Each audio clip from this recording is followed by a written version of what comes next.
জানাচ্ছি রামভারত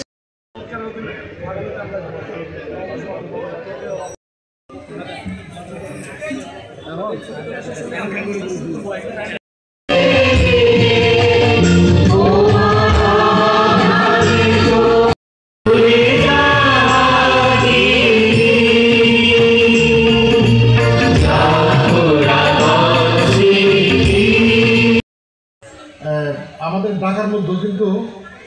অনেক বর্ষবরণ অনুষ্ঠান হয়, অনেক সুন্দর অনুষ্ঠান হয় এবং আমার পার্শ্ববর্তী জেলা কিন্তু চট্টগ্রামের আমাদের মাঝে শুভেচ্ছা বক্তব্য রাখছেন রাঙামাটি জেলা পরিষদের সম্মানিত চেয়ারম্যান মহোদয়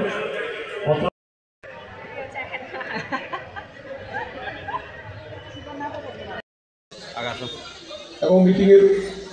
আমাদের এগ্রিকালচার সেক্টরে ইউনো সাহেবদের এবং আমাদের জেলা পরিষদের সম্মানিত চেয়ারম্যান মহোদয়। তো এই নামকরণের যে উৎসব সম্পৃক্ত একটি বিষয়, আমাদের জাতিসত্তার সাথে এটি যে র্যালি, যে উৎসব, যে আনন্দের মাধ্যমে আমরা এই 2-4টা দিন যে একাকার হয়ে অবশ্য এটা আমি চাই এবং আমার মনে হয় এটা আমরা ইচ্ছা করলে